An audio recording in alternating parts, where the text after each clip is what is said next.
Guidelines for correspondence.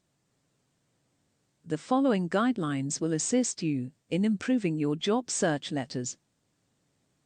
Write promptly. Responding to a situation immediately is essential. Professionals like to deal with people who stay on top of things. This goes for situations that you glean from your reading and response to correspondence from a company. Know a name. Whenever possible, address your correspondence to an individual and include the person's title in the address at the top of your letter. The reader is a VIP, very important person, so whatever you do, make sure you do not misspell his or her name.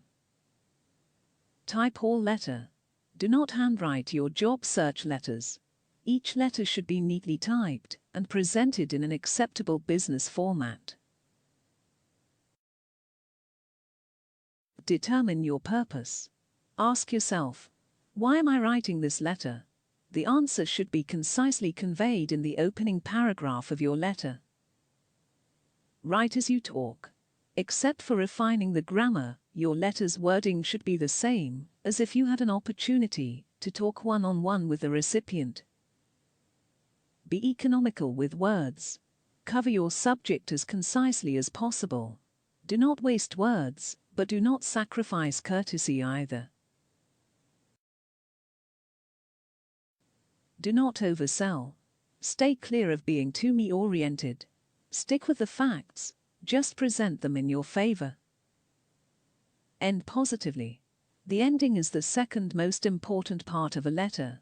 Avoid trite closings, such as looking forward to hearing from you soon.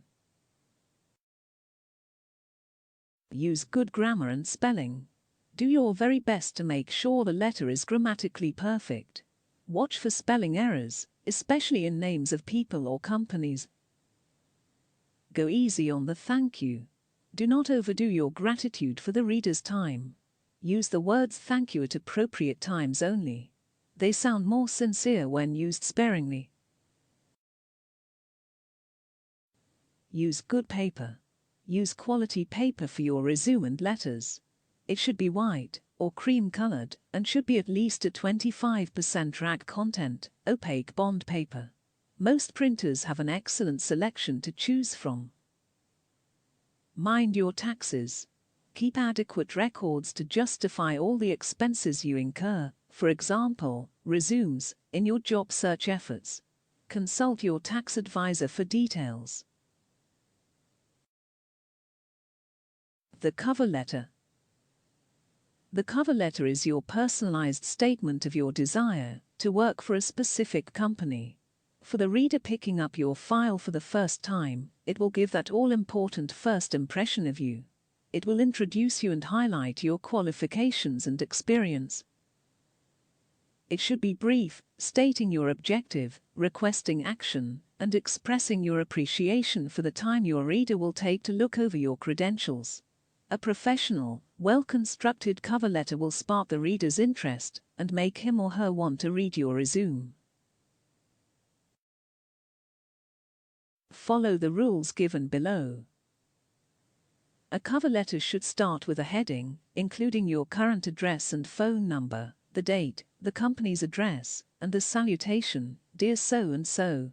Each time you use the letter, you should target it to a specific airline company's specific contact.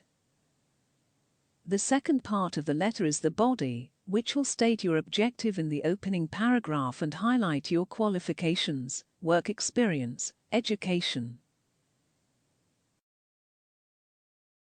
Finally, there is the close, in which you need to say something about yourself as an individual and invite action, for example, an interview. Use the standard sincerely for the complimentary close, followed by your signature, to finish the cover letter.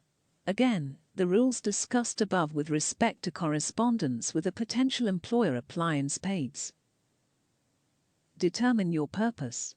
Ask yourself, why am I writing this letter? The answer should be concisely conveyed in the opening paragraph of your letter. Write as you talk. Except for refining the grammar, Your letter's wording should be the same as if you had an opportunity to talk one-on-one with the recipient. Be economical with words. Cover your subject as concisely as possible. Do not waste words, but do not sacrifice courtesy either. Do not oversell. Stay clear of being too me-oriented. Stick with the facts, just present them in your favor. The application process.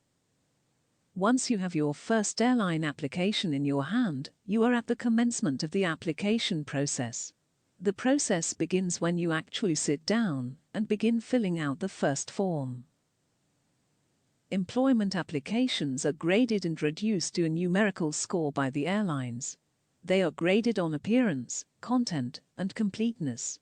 Individual categories, such as work history and experience, are scrutinized carefully.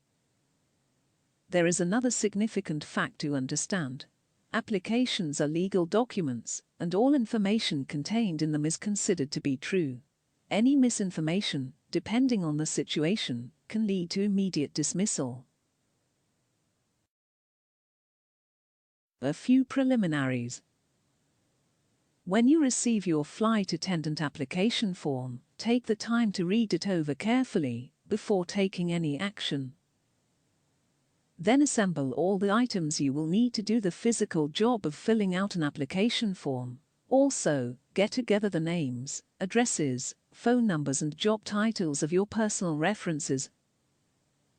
Make a photocopy of the application form so you can fill out the photocopy first.